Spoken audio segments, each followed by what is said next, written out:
Isang ginang ang lumapit sa mga tanod ng Barangay Addition Hills sa Mandaluyong. Ang sumbong, lumayas ng bahay ang kanyang live-in partner matapos sila mag-away.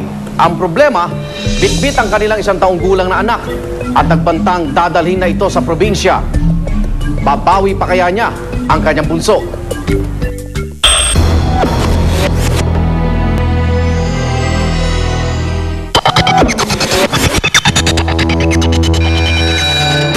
Bandang alas 4 po ng madaling araw ay may lumapit sa aming tanggapan sa Barangay Addition Hills na isang babae na hihingi ng tulong dahil yung kanyang anak ay gusto niyang makuha dahil gustong iuwi ng kanyang asawa sa probinsya. Sabi ko, hindi, pumunta sa bahay, sabi ko, ibalik mo yung bata sa akin. O hindi mo binalik yung bata sa akin, ipakabarangay kita. Kasi anak ko yan eh. Sinabi po sa amin ng complainant na nung kinukuha niya yung anak niya, hindi pumayag yung lalaki at tinuktuktukan yung ulo niya ng daliri, gano'n.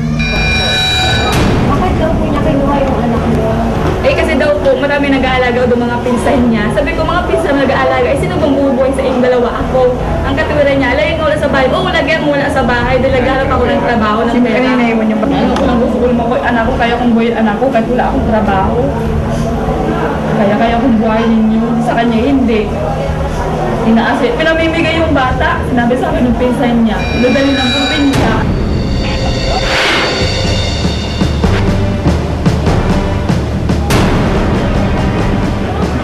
Nung pagdating po namin, kinausap namin ng mahinahon yung lalaki, yung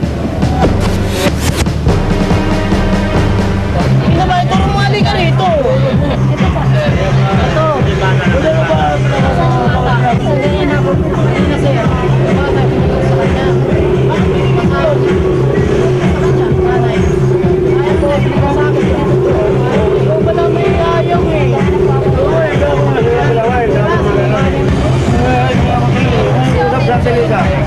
Ang gusto ko lang, kunin ko yung anak ko sa anak ko. Pagkaon ko lang yun. Kaya ko yung buhay ng anak ko. Siya wala po siyang trabaho. Wala po siyang trabaho. Ako bubuhay sa kanila. yung bata po ay natagpuan namin doon sa Highway Hills. Doon sa tiyahin ng lalaki na mini video bar. Doon po namin na-recover yung bata.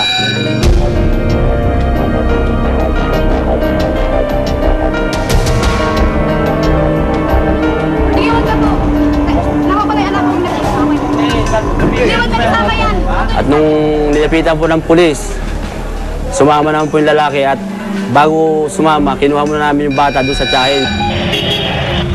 Kapag illegitimate yung child, lalong-lalo na baby yan, at kinuha niya ng sapilitan at walang pahintulot ng nanay, ibig sabihin nun, may element na ng kidnapping.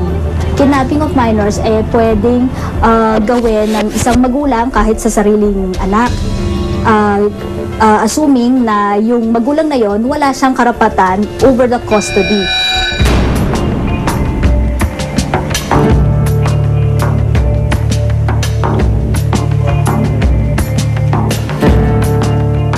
Pinala dito ng Barangay Addition Hills sa mga Bantay Bayan ang magkaliging partner na ang problema nila tungkol doon sa custody ng bata. Mas nalaman mo na doon sa ganyan na... Kung pinunta ko na po doon, kasi sa kanya, oras na binalik sa akin yung bata. Pakabarangay ka na lang. Eh, sa akin. Pinunta mo sa? Sa kanya. Tapos ano, ginawa nila? Yun po, yung bigay sa akin, anak ko. Hindi yun natin katotohanan. Itong bata, pumunta ko sa ubak.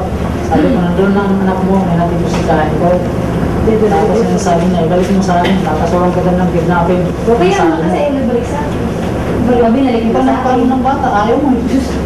Huwag ka nang palusot dito. Huwag ka nang palusot dito.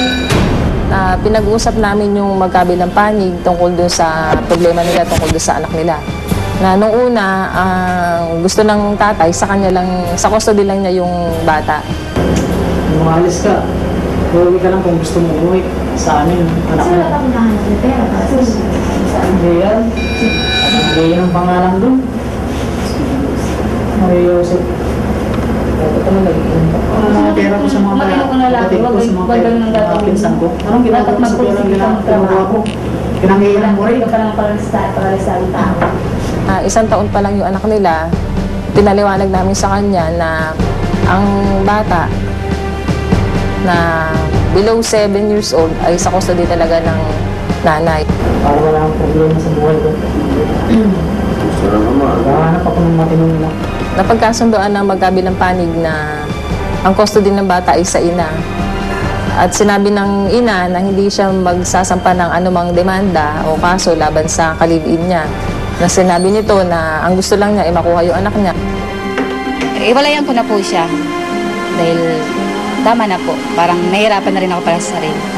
Sa ngayon po, pag iwan ko po muna siya tapos hanap po ako ng para sa anak ko, ikabubuhay ng naming dalawa.